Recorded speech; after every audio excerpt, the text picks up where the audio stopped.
어느 부부의 결혼기념일에 발신자가 없는 등기우편이 도착했습니다. 봉투를 뜯어보니까 보고 싶었던 연극의 입장권 2장이 들어있었습니다. 부부는 결혼기념일을 축하하기 위해 친구 중 누군가가 그 티켓을 보냈다고 생각했습니다. 그래서 감사한 마음을 가지고 오랜만에 연극도 보고 외식도 하고 즐거운 시간을 보냈습니다. 그런데 밤늦게 집에 돌아와 보니까 집안이 난장판으로 변해 있었습니다. 그들이 외출한 사이에 도둑이 들어왔던 것입니다. 부부가 흐트러진 방안을 정리하던 중에 화장대 위에서 쪽지 하나를 발견했습니다. 그것은 도둑이 남긴 쪽지였는데 그 쪽지에는 이렇게 메모가 되어 있었습니다. 연극은 잘 보셨나요? 세상에 공짜는 없습니다. 도둑이 입장권을 보내놓고서 부부가 연극을 보는 사이에 몽땅 털어갔던 것입니다. 우리는 너나 할 것 없이 공짜를 좋아합니다. 그러나 공짜 심리는 결코 좋은 것이 아닙니다. 왜 그렇습니까?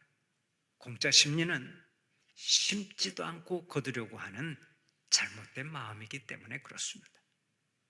공짜 심리는 일하지 않고 쉽게 부와 성공을 거머쥐려고 하는 그릇된 욕심입니다. 이 땅에 부조리가 심하고 죄악이 관영한 이유는 어쩌면 이 공짜 심리에서 비롯되었는지도 모릅니다. 그러므로 공짜 심리는 우리 민족이 시급히 추방해야 할 독소입니다. 이는 신앙생활에서도 마찬가지입니다. 신앙생활을 하는 성도는 공짜 심리를 버려야 합니다. 하나님은 무엇으로 심든지 그대로 거둔다고 했습니다. 그러므로 심지도 않고 거두려고 하는 자는 하나님을 업신여기는 자가 됩니다. 그런데 많은 성도들이 하나님께서 주시는 복을 공짜로만 받으려고 하죠. 아무것도 행하지 아니하고 성공의 열매를 거두려고 합니다. 바로 이것이 사실은 병든 신앙인 거예요. 하나님 앞에서 진정으로 성공하기를 원하는 자는 먼저 시간을 바쳐야 합니다. 재능을 바치고 땀을 바치고 눈물을 바치고 재물을 바쳐야 합니다. 꿈을 이루기 위해서는 자기 희생의 대가를 지불해야 하는 거예요. 이 세상에서 공짜를 좋아하는 사람이 성공한 예는 한 번도 없었습니다. 인류 역사를 통해 큰 업적을 남긴 사람들은 한결같이 부지런하고 성실하며 희생적인 삶을 살았습니다. 꿈을 이루기 위해서 모든 것을 바쳤습니다. 예수님도 우리를 구원하기 위해 십자가에 매달리시고 친히 주님의 몸을 희생제물로 바치셨습니다. 이 세상에 희생 없이 성공한 사람은 없습니다. 언제나 자기 희생 위에 위대한 역사를 만들어 왔던 것입니다. 진실로 성공에는 공짜가 없습니다. 그래서 오늘의 본문 갈라디아서 6장 7절을 보면 이렇게 말씀합니다. 스스로 속이지 말라. 하나님은 업신여김을 받지 아니하시나니 사람이 무엇으로 심든지 그대로 거두리라. 심는 대로 거두는 것은 하나님께서 정해놓으신 불변의 법칙입니다. 그러므로 잘 심어야 합니다. 많이 심으면 많이 거두고 적게 심으면 적게 거둡니다. 선한 것을 심으면 선한 열매를 거두고 악한 것을 심으면 악한 열매를 거둡니다. 사랑의 씨앗을 심으면 행복의 열매를 거두고 미움의 씨앗을 심으면 불행의 열매를 거둡니다. 눈물의 기도를 심으면 응답의 열매를 거두고 희생의 씨앗을 심으면 기쁨의 열매를 거둡니다. 모두가 심는 대로 거두게 되어 있습니다.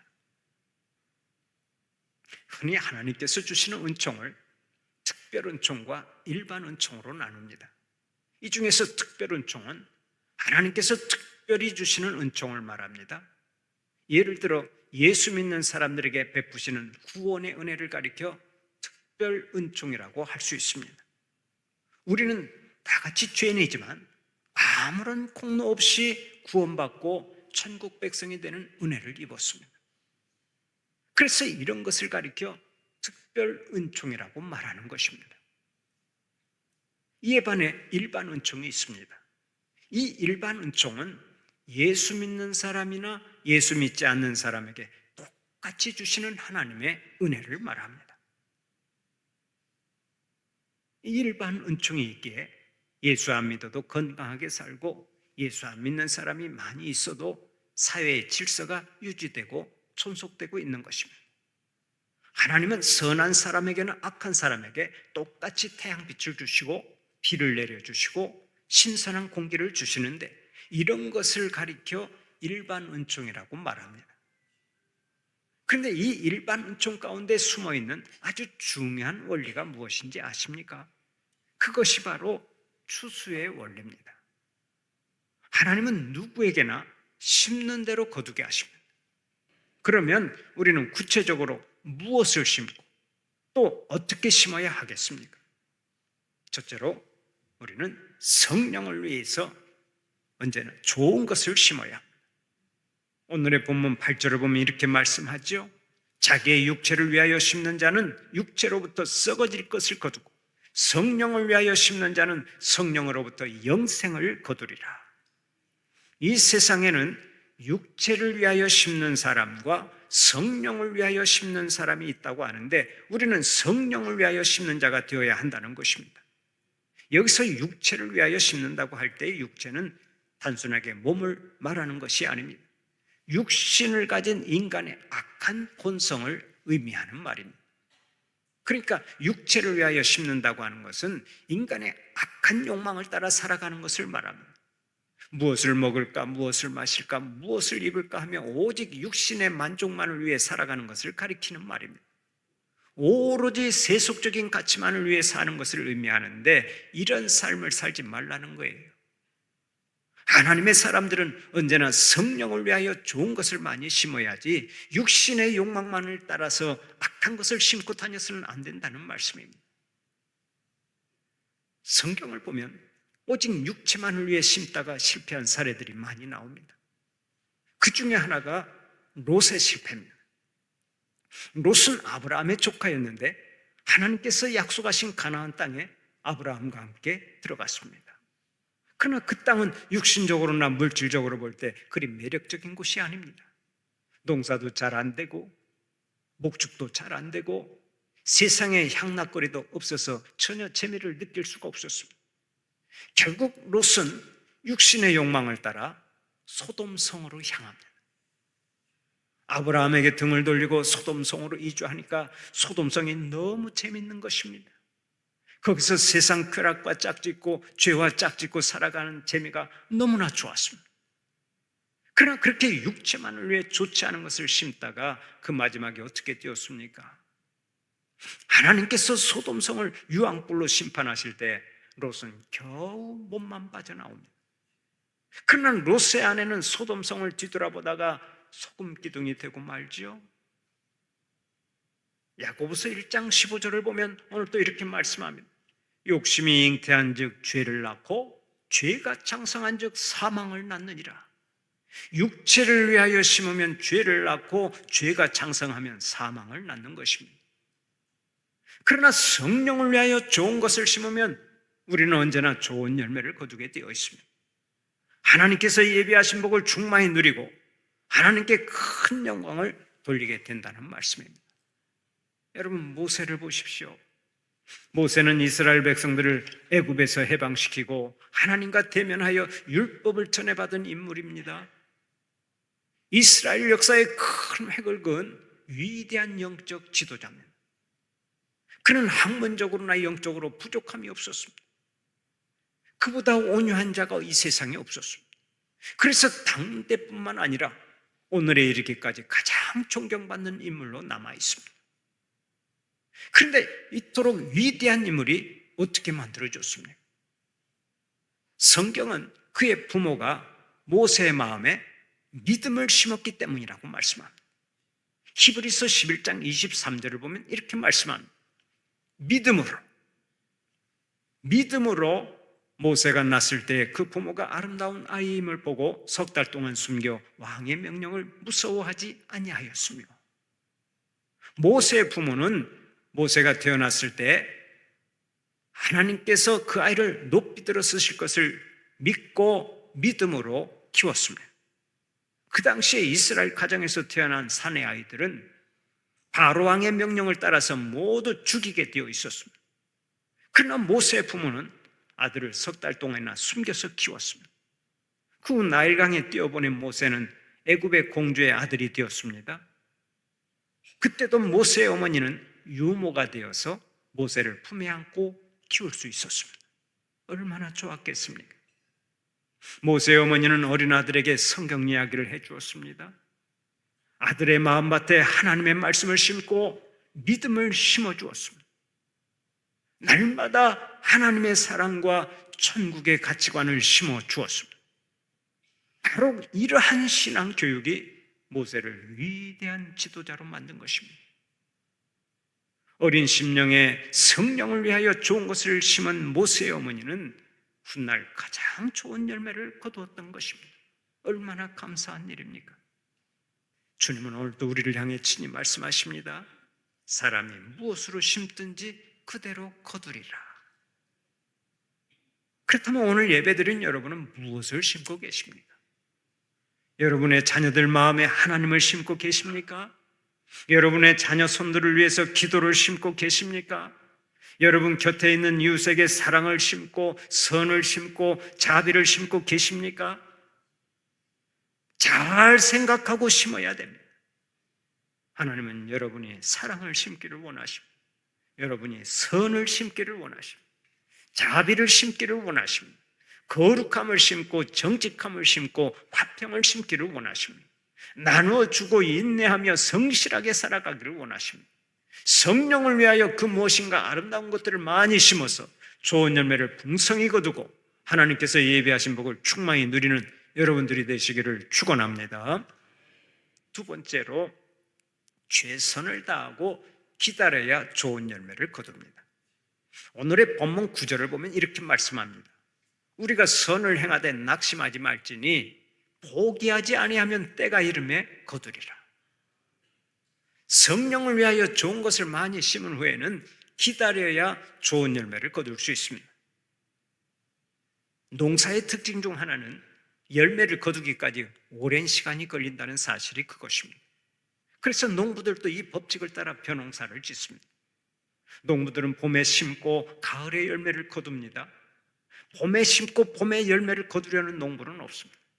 봄에 심고 가을에 열매를 거두기 때문에 그 사이에 가뭄도 찾아오고 홍수도 찾아옵니다. 그때 농부는 많은 수고를 하게 되지요. 가뭄이 오면 어디서든 물을 끌어다가 공급해주고 홍수가 지나가면 속히 물을 빼내며 후속 조치를 취합니다. 거름도 주고 고랑도 파고 풀도 뽑아주고 때를 따라 소독도 합니다. 이렇게 수고하고 땀 흘려 일한 후에 때가 되었을 때 결실을 하는 것입니다. 마찬가지입니다. 우리가 좋은 것을 심고 선을 행했다 하더라도 그것이 열매를 맺기까지는 시간이 흘러야 합니다. 인내의 시간이 필요하다는 말씀입니다. 그래서 오늘의 본문에서 이렇게 강조하는 거예요. 우리가 선을 행하되 낙심하지 말지니 포기하지 아니하면 때가 이름에 거두리라. 선한 열매를 거두려면 참고 기다리라는 말씀입니다. 그런 의미에서 전도를 하러 갔다가 금방 열매를 맺지 못해도 우리는 기다릴 줄 알아야 합니다. 인내심을 가지고 계속해서 찾아가야 합니다. 전도를 해보면 보통 10번 이상은 찾아가야 교회에 나오는 사람이 많습니다. 실제로 교회에 등록한 새신자들을 조사해 보니까 그들은 평균 14번의 전도를 받고 교회에 나오게 되었다는 통계가 있습니다.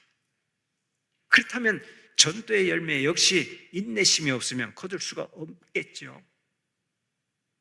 금방 열매가 맺히지 않는다 할지라도 인내심을 가지고 계속해서 문을 두드리세요. 하나님의 때가 되면 반드시 열매가 맺히기 때문에 그렇습니다.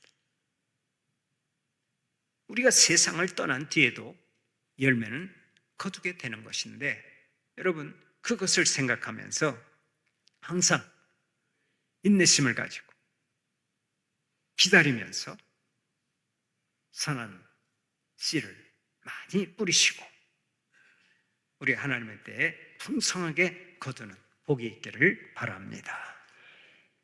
가끔 성도들이 이렇게 하소연을 합니다. 목사님, 그렇게 열심히 씨를 뿌렸는데도 열매가 없습니다. 심히 낙심이 됩니다. 그러나 여러분, 절대로 낙심하지 마세요. 믿음의 열매와 사랑의 열매와 성공의 열매, 형통의 열매를 이 땅에서만 거두는 게 아니에요. 어떤 것은 이 땅에서 거두지만 성도가 심는 씨앗의 많은 것들을 사실은 천국에서 거둘 수 있습니다. 나는 이 세상을 떠난다 할지라도 나의 자녀가 열매를 거두고 나의 손자, 손녀가 열매를 거두는데 바로 이것이 내가 천국에서 거두는 열매입니다. 내가 하나님 앞에서 성령으로 심는 것은 반드시 열매 맺는 날이 옵니다. 그래서 우리 주님은 오늘 또 말씀하십니다. 사람이 무엇으로 심든지 그대로 거두리라. 포기하지 말고 좋은 것을 열심히 심으라. 서울 소망교회 원로 목사인 곽선희 목사님의 간증이 있습니다. 곽 목사님이 어린 시절이었는데 하루는 할아버지가 가족들을 전부 다 소집시켜 놓고서 이렇게 말하더랍니다. 내가 곧 죽을 것 같구나. 우리 함께 기도하자. 할아버지는 가족들과 함께 기도를 했습니다. 그리고는 마지막에 이런 유언을 남겼습니다. 내가 죽은 후에 거지잔치 한 번 더 해줘라. 그 당시만 해도 도시는 물론 시골까지 깡통을 들고 동냥하러 다니는 거지가 많았습니다. 그래서 곽 목사님의 할아버지는 1년에 2차례씩 큰 무쇠솥에 밥을 한 후에 나물과 김치를 내놓고서 거지들이 와서 배가 부르게 먹게 했습니다. 그것을 거지잔치라고 불렀는데 할아버지가 이 세상을 떠나면서 마지막 유언을 한 거예요. 그 거지잔치 한 번 더 해주라. 그래서 할아버지가 죽은 후에 또다시 5일 동안이나 거지잔치를 했답니다. 장례식을 5일 동안 거지잔치로 치렀는데 고향 인근의 거지들이 전부 다 모여들어서 배꼽이 튀어나오도록 음식을 먹었습니다. 그런데 상을 치르는 마지막 날에 상여가 나갈 때 마을 거지들이 그 관은 자기들이 지고 가야 한다고 고집을 부렸습니다. 그 고인의 은혜를 잊을 수가 없어서 마지막이라도 자기들이 관을 메고 산에까지 올라가야 되겠다고 고집을 부렸던 것이죠. 그래서 거지들이 운구위원이 되어서 할아버지의 관을 산에까지 운구했습니다. 그런데 그 간증이 거기서 끝나지 않습니다. 곽 목사님이 자기가 한없이 부족한데도 대형 교회에서 목회를 하고 또 경제적으로도 넉넉하게 살아왔던 것은 할아버지가 살아생전에 많은 선을 베푸셨기 때문이라고 고백합니다. 할아버지는 천국에 가셨지만 할아버지 덕분에 자기가 이 땅에서 복을 많이 받고 산다는 고백입니다. 사랑하는 우리 성도들은 날마다 추수의 법칙을 생각하며 좋은 것을 많이 심고 장차 1000배, 10,000배의 열매를 거두는 자들이 되시기를 바랍니다. 시편 126편 5절 6절을 보면 오늘 또 이렇게 말씀합니다. 눈물을 흘리며 씨를 뿌리는 자는 기쁨으로 거두리로다. 울며 씨를 뿌리러 나가는 자는 반드시 기쁨으로 그 곡식단을 가지고 돌아오리로다. 눈물로 씨를 뿌린다고 하는 것은 열심히 심고 눈물로 기도하며 기다리는 것을 의미합니다. 씨를 뿌린 다음에 인내하며 기다리면 반드시 기쁨으로 열매를 거두게 된다는 말씀입니다. 그렇습니다. 신실하신 하나님은 반드시 약속을 지키십니다. 그러므로 우리는 끝까지 참고 기다리면 됩니다. 모든 일에는 때가 있기 때문에 그렇습니다. 전도서 3장 1절을 보면 법사의 기한이 있고 천한만사가 다 때가 있나니 하고 말씀하지 않습니까? 모든 것은 다 때가 있습니다. 기다려야 할 때는 기다려야 합니다. 흔히 우리는 성공한 사람을 보면서 오해하기 쉽습니다. 모두가 쉽게 된 줄로 잘못 생각하는 것입니다. 그러나 그렇지 않습니다. 성공 이전에 숱한 고난과 역경이 있었고 오랜 세월을 눈물로 기도하면서 기다린 시간이 있었습니다. 다윗을 보십시오. 우리는 다윗이야말로 이스라엘의 가장 위대한 왕이요 성군 중에 성군이라는 생각을 하면서 그의 영광만을 보지만 사실 그 이전에 다윗은 얼마나 많은 고생을 했는지 모릅니다. 특히 사울왕이 그를 죽이려고 쫓아다닐 때는 피를 말리는 고통을 당했고, 어떤 때는 살아남기 위해서 이국 땅에 가서 미친 척하며 침을 흘리고 돌아다녀야 했습니다. 그 고난의 세월이 10년이나 계속되었습니다. 그러나 다윗은 훗날의 영광을 위해서 그 시련을 잘 참았습니다. 허구한 날 눈물을 흘리면서도 그는 하나님을 바라보고 오래 참았습니다. 그가 지은 시를 보면 그의 눈물과 인내를 엿볼 수 있는데, 시편 56편 8절을 보면 이렇게 간구합니다. 나의 유리함을 주께서 계수하셨사오니 나의 눈물을 주의 병에 담으소서. 나의 눈물을 주의 병에 담으소서. 자기의 눈물을 하나님의 눈물병에 담아달라고 기도하죠. 여기서 주의 병은 하나의 비유인데, 이 병은 유리병이 아니고 가죽부대입니다. 고대 이스라엘은 우유나 포도주 등을 가죽부대에 담았습니다. 하나님이 가죽부대에 우리 성도들의 눈물을 담아주신다는 것입니다. 다윗은 자신의 눈물을 하나님이 일일이 기억하고 있다고 확신했습니다. 하나님의 책에다 자기의 눈물을 다 기록하고 계신다고 믿었습니다. 이런 확신을 갖고 기도하며 인내했을 때 마침내 하나님께서 그를 이스라엘의 위대한 왕으로 세우시고 영광을 받아 주신 것입니다. 여러분 잘 기억하세요. 하나님께서는 우리가 기도할 때 즉각 응답해 주시기도 하지만 항상 하나님이 때 주시는 것입니다. 그러므로 내가 생각하는 때에 즉각 응답이 오지 않아도 언젠가 응답될 줄로 믿고 끝까지 인내심을 가지고 기도해야 합니다. 눈물로 기도하고 인내로 기도하면 하나님께서 반드시 응답해 주시는 것을 믿으시기 바랍니다. 우리 하나님께서 응답해 주실 때는 반드시 세 가지 가장 좋은 것으로 응답해 주시는데요, 그것이 뭔 줄 아십니까? 바로 가장 좋은 것을 가장 좋은 방법으로 가장 좋은 때에 주신다는 것이 그것입니다. 이것을 믿으시기 바랍니다. 우리의 인생은 마치 농사 짓는 것과 같습니다. 오늘의 내 모습은 내가 어제까지 심고 농사한 결과입니다. 내일의 내 모습은 오늘 내가 무엇을 심고 어떻게 가꾸느냐에 따라 결정될 것입니다. 남은 생애가 아름답고 복된 인생이 되기를 원하십니까?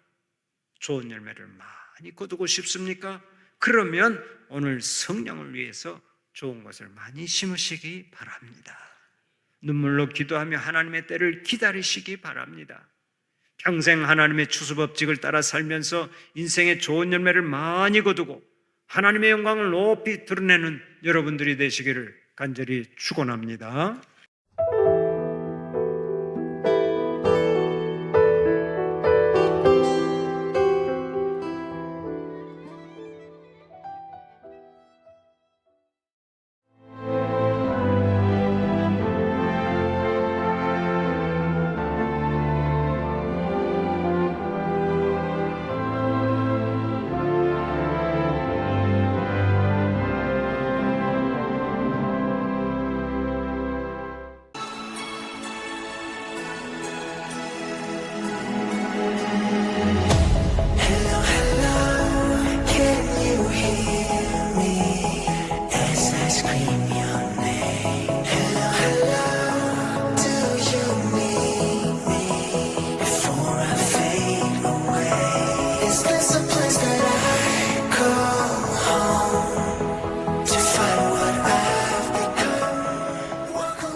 전라남도 산불의 원인이 뭔 줄 아시나요? 습관대로 방심하는 바로 그 순간입니다. 불에 타 없어지는 건 영농 부산물이나 쓰레기가 아니라 당신의 양심과 전남의 숲. 하던 대로 태우고 생각 없이 버리는 순간 돌이킬 수 없는 피해를 남깁니다. 작은 행동으로 막을 수 있는 큰 산불. 여러분의 실천이 소중한 생명과 재산을 지키는 길입니다. 모두 함께 산불 예방에 동참해 주세요.